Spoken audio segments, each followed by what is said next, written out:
ખાઈ લીધું? હા હો, હમણાં સિરાવીને ઉઠી. હજી હાથમાં એક રોટલો ખાઈ અરે ઓલો તૂટી ગયો તો ને એ ચાખ્યું ખાલી આયરો હાથમાં હજી પછી ખાઈશ. હા બોલ બોલ. હે આ રોટલા ભાઈવા કે ન ભાઈવા? આપણા ખેતરની જુવાર હતી હો. અરે આપણા ખેતરની જુવાર હોય ને એમાં તારા હાથે ઘડેલા હોય તો ભાવે તો ખરા જ ને. હા છે ને માણા બે મોઢે વાત કરે. હમણાં તને અંદર કહેતા હતા કે ખાઈ ખાઈને એવું કર્યું છે ને કે ઊભી નથી થતી. ઓલો તાવીથો અંબાવવા માટે મને કહે છે અને હવે અત્યારે જો એના વખાણ કરે છે કે તું ન હોય તો કોણ કરે. 27 વર્ષ કાઢ્યા બા, ખબર જ હોય ને માણાની, હવે ન ખબર હોય. એ જ ને. ત્યાં જો અત્યારમાં તમે બે નવરા થઈ ગયા. અરે હું સીવાની રાહ જોઉં છું, મારે હટાણું લેવા જવું છે ગામમાં. મેં કીધું આવે ને તો બે માં દીકરો લઈ આવી. એ એના ભાઈબંધો રમવા ચડી ગયો હોય, આવશે આગળ. હું તું તે વાત કરસ? આ ઉંમર છે હવે એની રમવાની. હું કેટલી વાર કહું છું કે હવે છે ને એની આ ઉંમર રમવાની નથી રહી. હવે તો એ શું કરે છે તને ખબર છે? હમણાં જો પરમદી ઓલી ગંગા ડોહીને ત્યાં હું જાતી હતી ને તે મેં જોયું એ ઓલા વડલા નીચે છે ને બધા ભાઈબંધો હારે બેહી અને ઓલા 2-3 ભાઈબંધો છે ને કાંઈક ખાતા હતા. એ મને લાગે છે કે તમાકુ ને એવું ખાતા હશે અને એ બધા મળીને હી હી હા કરતા હતા. એમાં પછી ગામની સોડિયું નીકળે ને તો એની આમે મસ્કરી કરે. આ બધું સારું લાગે? અને મારો સીવો એવો નથી હો. તમે છે ને ખોટા એના બાપના કાન નહીં ભરતા. ઈ તમાકુ નથી ખાતો ની છોકરીઓને શેડતી નથી કરતો. પણ બટા મેં ક્યાં કીધું કે એ તમાકુ ખાય છે? મેં શું કીધું? એ એના ભાઈબંધો ખાતા હતા. આજે ભાઈબંધો ખાય છે ને એની હારે બેસે તો કાલે પછી આમ સપટી સપટી ખાવાનું મન ન થાય, ટેવ ન પડે અને સોડિયું નીકળે ને. મારી વાત સાંભળો, એ ગટર પાસેથી નીકળે ને કોઈ પથ્થર નાખે ને તો એ કિસડ આપણા પર ઉડે. એના ભાઈબંધો સોડિયુંની મસ્કરી કરે, તમાકુ ખાય તો આપણો છોકરો બાજુમાં બેઠો હોય ને તો એને અસર તો થાય ને થાય. મારું માનો જરાક તો મારું માનો તમે લોકો. આપણો દીકરાનો કોઈની સંગત નથી લાગે એમ તમે ખોટી હુકમ માથાકૂટ કરો. અને બા તમને તો ખબર છે ને આના મગજની, આનું ખટકશે ને તો તરત ઓલાને બવડે મારવા મળશે. એ જ્યાં સુધી છે ને એને ઈ રાહ જોવો ને કે એનું ખટકે ને પછી બવડે મારે ને ઈ બહુ મોડું થઈ જાય. છોડને તો છે ને કુમળો હોય ને ત્યાં જ વાળીને એને હરખો કરવાનો હોય. તમે ત્યારે એને આમ છૂટો મૂકી દો ને પછી એવો થઈ જાય કે વળે નહીં. એટલે તમારો કહેવાનો મતલબ એમ છે કે આવે ઈ ભેગો મારવા માંડે એમ? એમ નત કેતી એને જેમ હું સમજાવીને કહું છું ને એમ તમે સમજાવીને કહો ને તો હારી વાત બદલાવો ને એક વાત ખેંચ્યા શું કરવાની. બા પાસે તો છે ને સવારથી સાંજ લગી બીજું કાંઈ હોતું નથી. કોઈ એની પાસે છે ને એની પાસે કોઈ વાત ન હોય ને એટલે મારો શીવો ઘાયે સડી જાય બિચારો. હારું બાપા હારું. હાલો હવે છે ને તમે બેઠા છો ને વાત કરશો ને તોય હું શિવાની વાત નહીં કરું.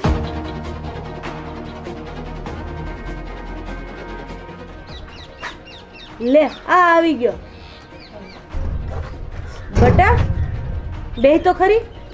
અને કા આવા વેહ કર્યા? આ લંગડો કેમ હાલે? એ બાપા કાંઈ નહીં, આ જો ને કબડ્ડી રમતા હતા અમે બધા દોસ્તારો, તો એમાં મારો પગ જરાક મસ્કોડાઈ ગયો ને તો એમાં હાલવામાં થોડુંક ઓલું થઈ લે. પણ આ પગ મસ્કોડાઈ ગયો એમાં બાયું કા ખોલ નાખી તે? હા અમારે દોસ્તારો શું હોય, આ બંધ બાય થોડા રમી આ બધું ખુલ્લું કરીને રમતા હોય એમાં બધું ખેંચા તાણી કરતા હોય ને એમાં બધું. હવારમાં છે ને જો હમણાં હું બોલીશ ને એટલે આ બેવ મને ચોટશે. એ હવારમાં આમ રમવા જાય છે તો એના કરતાં ઘડીક બાપુ હારે વાડીએ જતો હોય તો સારું નહીં? હા બા તમારી વાત હાચી, મારા મનમાં એવું જ હતું પણ મેં શું કીધું કે હવારનો પોર છે ને તો ટાઢા પોરમાં પેલા રમી આવું પછી બાપુ હારે કામ કરાવા કરી. હા પણ આ હાથ પગનું તો ધ્યાન રખાય ને, એમ થોડું કે ગાંડાની રમવા મળાય. આ તો ઠીક છે ખાલી મસ્કોડાનો છે, પગ ભાંગ્યો હોય તો. હા ઓ બાપા હવેથી રમવામાં થોડું ધ્યાન રાખીશ. પછી પગ ભાંગશે ને તો કોઈ છોકરી નહીં આપે. હા એ વાત હાચી. તમે બેવ જણા એમ કહો છો અને આણે જે કીધું એ સાંભળી લીધું કે હું શું રમતો હતો? કબડ્ડી. હા એ હૂતું તું એ તું રમતો હતો અને આ પગ મોચકાઈ ગયો. મને કઈ આ વાતમાં બહુ ભલી વાત નથી લાગતો. કઈક બીજું જ છે. ઠીક, તો તમને એમ લાગતું હશે ને મારા છોકરાને ગામમાં કોકે માર્યો હશે ને ઢીબો હશે ને, એવું લાગતું હશે ને? હા. તમને તો વાકે વાકે મારા છોકરાનો વાક દેખાય, મારે બેવું નથી. હાલ બટા ઊભો થા. હાલ હાલ હાલ. એને હળદર સોપડી દેજો થોડી યા ગરમ કરી. કેવો જમાનો આવ્યો છે. એ કોકને હારું કયો ને તોય ભૂંડું લાગે. મેં હું એમાં ખરાબ કીધું? એણે કીધું ને તમે માની લીધું અને બસ. તમે તો એના જ વાત ઉપર ભરોસો કરશો ને, પણ એ જ્યારે બધી વાત આવશે ને અમે ત્યારે ખબર પડશે. અટાણે નહીં ખબર પડે. અટાણે તો હું પણ તમને નબળા કરી લાગીશ. પણ નબળા વિચાર હું કામ કરો છો? એ કહે છે હું રમવા ગયો તો, કબડ્ડી રમતો તો ને પડી ગયો, તો એમાં તમારી બીજી વાતે હું કામ ચડાવી જોઈએ વાતને? એ હારું ન સડાવાયો. પાછી મારી ભૂલ થઈ. પછી હવે કેવો હું ન કહું. માથાકૂટ કરે. ઓલું બાયું ગોચતું જ હોય, ખાવું ક્યાં વાંકમાં આવે, એમાં તમે હાથે કરીને આવો. અત્યારે જાવ, મોડું થાય છે. લ્યો હાલો, હુકમ છો. હા જાઓ જાઓ. જોયું? એ છોકરા માટે એક નબળી વાત સાંભળી નથી શકતા, પણ એને ખબર નથી આ આખું છે ને આખી દુનિયા જોઈ જોઈને હવે ઘરડી થઈ ગઈ છે. અને મારી આંખ જે જોઈ શકે છે ને એ કોઈ ન જોઈ શકે. હું કામ ખબર છે? એની આંખે છે ને પ્રેમના પાટા બાંધ્યા છે, પણ મને બધુંય દેખાય છે અને હંધુંય જાણું છું કે કોણ ક્યાં હું કરે છે. અટાણે ભલે ને એ લોકો એમ કહેતા, નક્કી આ ભાઈ ક્યાંક ઊંધે રવેડે સડ્યા છે. સારું સારું આવવા દો. પછી મને કહેવા આવશે ને કે બા આમ થયું ને બા આમ થયું, ત્યારે હું કહી દઈશ કરો પ્રેમ હજી કરો. બહુ વાલો છે દીકરો. હે ભગવાન, હવે ને સદબુદ્ધિ દેશે, બીજું હું.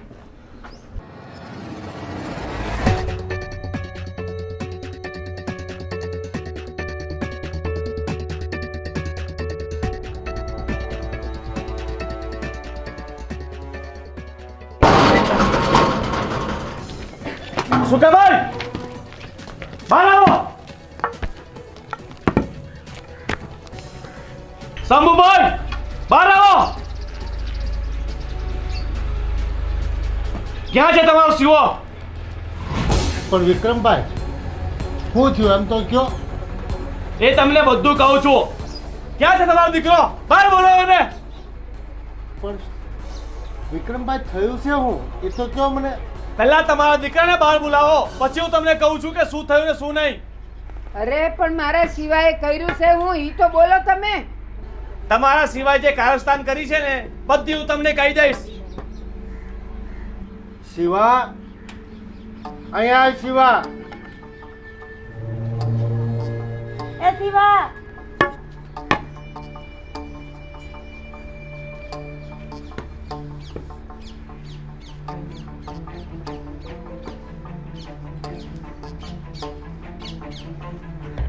આ તારી માની પાછળ શું સંતાઈ છે? હાલો. આ તમારા સિવાય ગામના મુખીની દીકરી ઉપર નજર નાખી છે.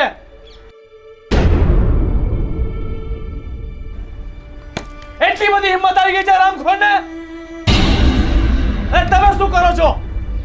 તમારા દીકરા ઉપર ધ્યાન નથી રખાતું? એ નાનો છે, તમે તો નાના છે ને. અરે વિક્રમભાઈ થોડાક શાંત થાઓ. કયા મા બાપ એના દીકરા દીકરીને આવા સંસ્કાર આપે કે બહાર જઈને કોકની દીકરીના હાથ પકડે? હું અને એના બાપુ અમે સમજાઈ દેવું. તમે આમ રાડારાડ ન કરો, ગામમાં અમારી ઇજ્જત છે. વિક્રમભાઈ બીજી વખત આવી ભૂલ નહીં થાય. અરે બીજી વખત તો સવાલ નથી. તમે વર્ષોથી આ ગામમાં રહો છો અને વર્ષોથી અમારા ખાનદાનને ઓળખો છો, તો આને અમારા ખાનદાનની આબરૂ ઉડાવતા શરમ નહીં આવી?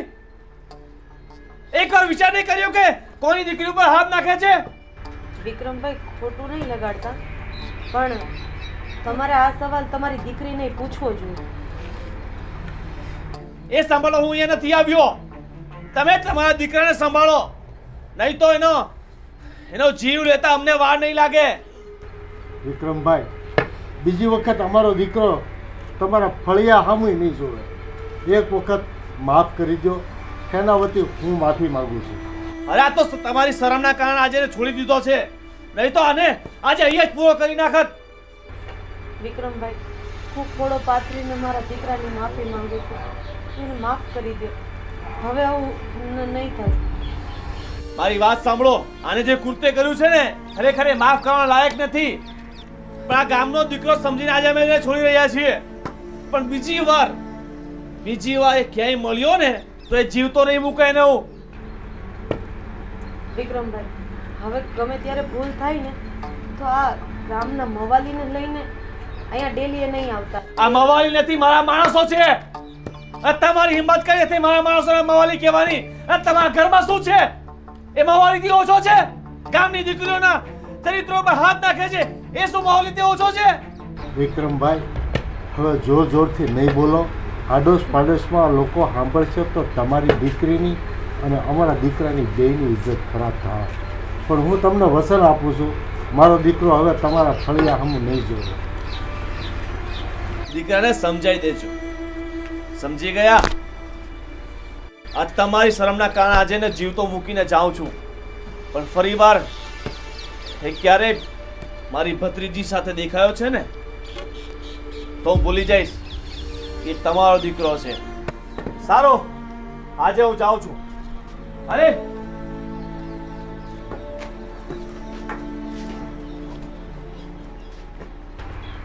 આ વિક્રમભાઈ તો મુખીના ભાઈ છે ને, જેનું ગામમાં બહુ વગ છે. બટા, આ તે શું કર્યું? તને આ ધંધા કરવા બહાર મોકલી છે? અને મને જવાબ દે, આ શું કર્યું છે તે? બાપુ, એમાં મારે એકલાનો વાંક નથી, એમાં મુખીની છોકરીનો પણ વાંક છે. પણ તને ખબર નથી કે તું કોના ઘર ઉપર નજર કરે છે? બાપુ, હું સાચું કહું ને તો પ્રેમ કોઈની ઊંચ નીચ નથી જોતું, એ તો બસ થઈ જાય છે. ના લાયક, તું એના ઘર સામું જો અને આપણા ઘર સામું જો, તારાને મારા બેના કટકા કરી નાખશે. એ કેટલા વગવાળા ને હરામી માણસો છે તને ખબર છે? આપણી આબરૂ ઉપર કીચડ ફેંકીને વયો ગયો અને તું પ્રેમનો દીકરો થાય. બા હાસુસ કહેતા હતા કે દીકરાનો પગ ક્યાંક બીજે વળે છે. પણ આ તો માનો પ્રેમ ને બાપનો પ્રેમ ઈ માની નહોતો શકતો. તને કાંઈ ખબર પડે છે? ઈ તને ને મને જીવવા નહીં દે, આ ગામમાં રહેવા નહીં દે. અને અત્યારે તારે કામની જવાબદારી ઉપાડવાનો સમય થઈ ગયો છે. ઈ ટાણે તને આ પ્રેમના લફરા હુજે. આજ પછી જો મુખીના રસ્તામાં કે એના ઘરની આજુબાજુમાં ફરક્યો ને તો હું તારા ટાટિયા તોડી નાખીશ. વિક્રમ તો મારશે. જવા દે ઘરમાં.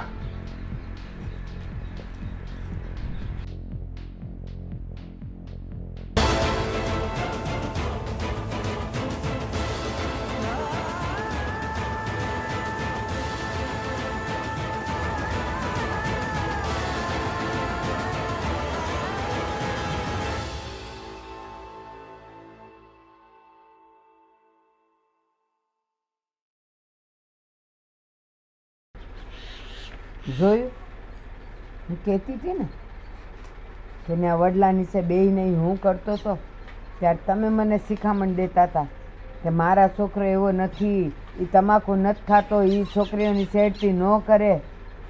મારી આંખો છે ને ઘરડી ભલે છે પણ છે ને આખી દુનિયા જોઈ છે અને હું તરત સમજી જાઉં. એ માણસ ચાલે ને ત્યાંથી સમજી જાઉં કે એનો પગ ક્યાં પડે છે ને એના મનમાં હું વિચાર ચાલે છે. એ સારું, હવે દાજા ઉપર ડામ નહીં જો. હવે આ છોકરાનું શું કરવું? હવે છે ને થોડી ઘણી ધાક ધમકી રાખજો, નતર ઓલો વિક્રમ છે ને ચોળીને ક્યાં નાખી દે ને ખબર નથી. આપણું ખોયડું એની પાસે કીડી બરાબર છે, તમે સમજા? હવે એને મારે છે ને રોજ હારે ખેતર લઈ જવું. આ ઘરે ગામમાં રખડસ તે આ ધંધા કરે છે ને, સવારમાંથી જ વાડીએ લઈ જવાનું હારે. મારા દૂધમાં એવી ક્યાં કમી રહી ગઈ હતી? મારા છોકરાએ કોકની દીકરી ઉપર નજર બગાડી. મને તો વિશ્વાસ ન બેસતો. એમાં કઈ એનો એકનો વાંક ન હોય. સામે પક્ષે ભૂલ તો થઈ જ હોય ને. પણ એ મોટા ઘરના માણા એની સામે કોણ આંગળી સીંધે? આપણું નાનું ઘર એટલે બધાય ધોડે આવે ધોકા લઈ લે.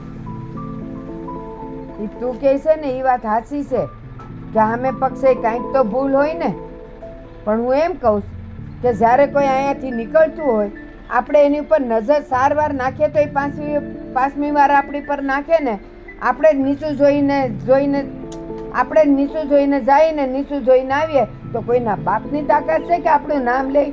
વડલા નીચે આટલા છોકરાઓ બેસતા હતા, કેમ આપણા જ છોકરાનું નામ આવ્યું? આમ જોવા જાય ને તો બાની વાત હાસી છે. આપણે બાપ તરીકે ને મા તરીકે ઉપરણો લેતા હોય એ વાત અલગ છે કે આપણો પોતાનો પેટનો દીકરો છે. બાકી આ વાત કઈ સારી ન કહેવાય હો. બધી વાત હાચી. છોકરું છે એની ભૂલ થાય તેને કે મારી નખાય. હવે એને આપણે ધ્યાન રાખશું. મને તો પગ ધ્રુજવા માંડ્યા હતા બાપા, કેવા ઈ ગેબા લઈ લઈને ઘરે આવ્યા હતા. મારા છોકરાને ક્યાંક મારી નધમુવો કરી નાખ્યો હોત તો. એ તો આપણા ઘરની આબરૂ હારી ને પહેલેથી, એટલે એને શરમ ભરી. બાકી બીજા કોકનો છોકરો હોત ને તો એ ડેલીમ પગ્યો ન હોત. અને એ તો પહેલી વાર કહેવા આવ્યા. કોને ખબર હવે પછી હું થાય. અને છોકરો કહેતો હતો ને તે દી કે હું કાંઈક ઓલું રમવા ગયો ને પગ મસ્કોડાઈ ગયો. એ એવું કાંઈ નહીં હોય. કેટલાય છોકરાઓએ મારીને કાઢ્યો હશે. એ આપણને બધું થોડું હાસું કે. કાંઈ નહીં, હાલો ભાતું તૈયાર કરો એટલે હું જાઉં વાડીએ. એક તો બળતરા હોય ખેતીની, નો કાંઈ ઉપજના ઠેકાણા હોય, એમાં પરજા આવા કામા કરે. સારું સારું, પણ ઓલાની છે ને લેતો જાજે, ભલે એનો ટાટિયો દુખતો. હાલે વાડિયાલ. કહેતી હતી કે જરાક નજર રાખો. ત્યારે હું બધાને કડવી લાગતી હતી. એ છોકરું છે અટાણ ન ફરે તો હું થાય બા, તમારે કાંઈ બોલવું નહીં. મેં તો બસ પાણી મૂક્યું, મારે કાંઈ કહેવું નહીં. એ એના છોકરા છે ને એ જાણે. પણ જો આવ્યું ને વાંચતું ગાતું બધું માંડવે, સમજે નહીં. શિવા, એ શિવા અહીંયા આય.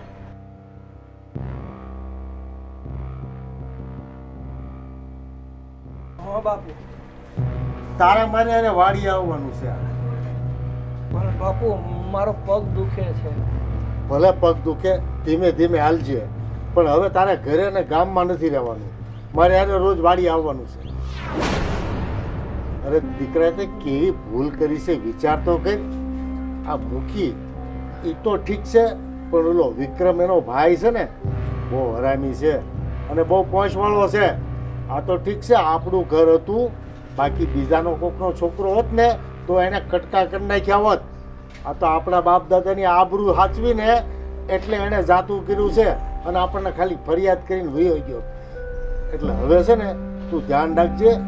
તો મને ખબર છે બેટા, તારી ઉંમર લગ્નની થઈ ગઈ છે.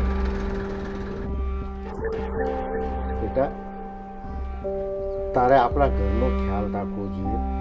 અત્યારે ઘરની જવાબદારી ઉપાડવાની તારી ઉંમર થઈ ગઈ છે અને તું ઘરને દુખી કરવા માંગે છે. આવી ભૂલો કરે છે તું. હવે પછી છે ને એના નાકામાં કોઈ દિવસ પગ નહીં મૂકતો, નહીતર હવે એ તને નહીં છોડે.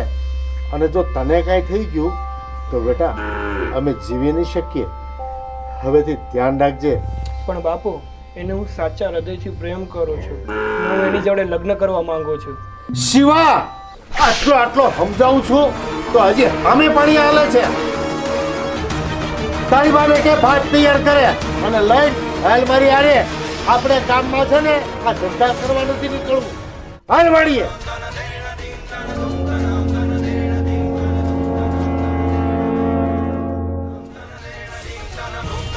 આ મારા બાપા મારા પ્રેમને સમજતા કેમ નથી? હું ગૌરી વગર નહીં જીવી શકું. હું એને બહુ જ પ્રેમ કરું છું. એને હું સાચા હૃદયથી પ્રેમ કરું.